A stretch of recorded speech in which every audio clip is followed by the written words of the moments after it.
मुझे लगता है पुंगनूर बछड़ा यूं खत्म हो जाएगा।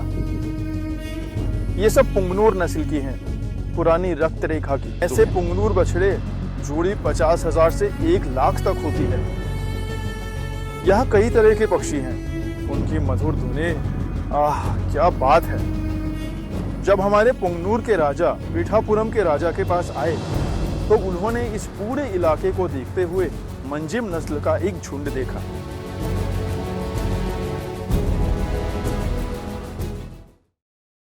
डॉक्टर कृष्णम राजू, नाड़ीपति गौशाला। देखा आप, ये पहाड़, इस पहाड़ी के नीचे ही हमारा फार्म है। वहां से हमारी गायें रोजाना हर दिन सुबह के समय हमारी गायें ऐसे तैरते हुए आती है। आकर यहाँ के चरागाह देखे, पतले, कितनी सुंदर है ये प्रकृति। ये सब 6,000 से ज्यादा गायें हैं। इनमें ये सभी पुंगनूर नस्ल की है। हमारी नस्ल ये सभी 3 फुट से लेकर 5 फुट तक की गायें हैं। हम गायों को ऐसे जमीन पर लाते हैं। लगभग 25 श्रमिक हैं। ये एक समूह है।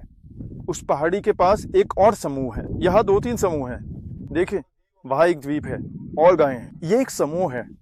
इस तरह एक एक करके हर समूह अपनी गायों को यहाँ लाता है। देखो, आमतौर पर लोग गायों को बांध कर क्या करते हैं, एक बाड़े से दूसरे तक बस सूखी हरी घास और चारा, हमेशा वहीं।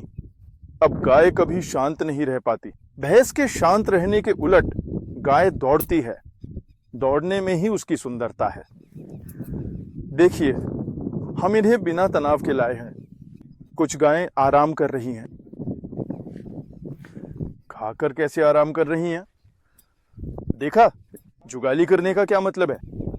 मतलब पेट भरा है। गाय पेट भर के ही जुगाली करती है। ये देखिए, कुछ गायें हैं, उस तालाब के पास जाती हैं और पानी पीती हैं। एकदम ताज़ा पानी है। ये सारा पहाड़ियों से संग्रहित पानी है। यहाँ कई तरह के पक्षी हैं। उनकी मधुर धुनें, वाह, ये सच में अवर्णनीय है। भगवान ने हमें, इन गौ माताओं ने हमें इतना अच्छा अवसर दिया है। इतने अच्छे शांत वातावरण में गाय खुशी से अपनी मर्जी का खाकर इस प्रकार वे चलती रहती हैं। देखिए कितना सुंदर है। ये सभी पुंगनूर नस्ल की हैं। आंध्र प्रदेश में 2 नस्लों की बात करते हैं, एक छोटी पुंगनूर और दूसरी ओंगोल। नहीं, हमारे आंध्र प्रदेश में 4 तरह की नस्लें हैं। वे हैं, ओंगोल बड़ी है और दूसरी बड़ी देवरकोंडा है। देवरकोंडा अब तेलंगाना राज्य में है। ये वही विकसित हुई नस्ल है। देवरकोंडा में छोटी मंजिम नस्ल है। मंजिम से आपका क्या मतलब है? इधर देखिए, ये मंजिम क्षेत्र है। ये पहाड़ियां हैं। विजयनगरम से भद्राचलम तक पहाड़ियां नीचे उतरती है। इन्हें मंजिम नस्ल नहीं कहते। ये देवरकोंडा में मंजिम नस्ल है। एक बार कत्तीपुड़ी यानम मार्ग घोड़ों का रास्ता था। जब हमारे पुंगनूर के राजा पीठापुरम के राजा से मिलने आए थे तो ये सब देखते हुए उन्हें मंजिम नस्ल का एक झुंड ऐसे ही दिखाई दिया। अरे, ये अच्छी है, स्वामी के अभिषेक हेतु चाहिए कहकर तब पैदल 500 गाय। ये मंजिम नस्ल पुंगनूर ले जाई गई। वहां ओंगोल और मंजिम नस्ल के क्रॉस से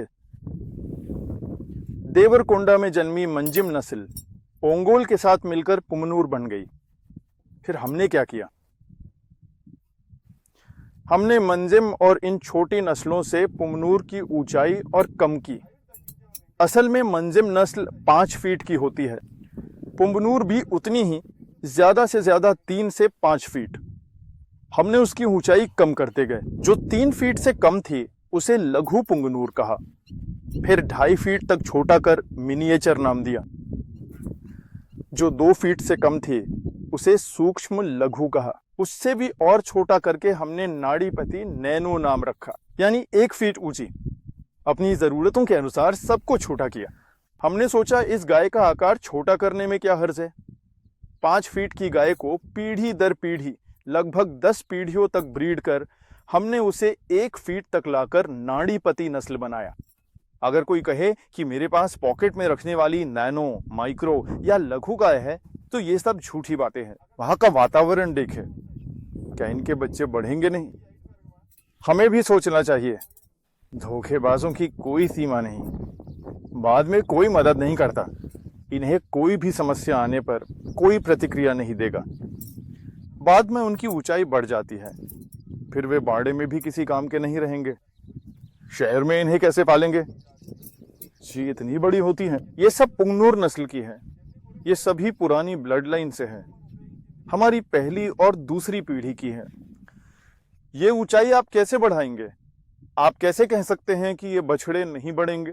उसकी मां को देखिए, आसपास का वातावरण कैसा है।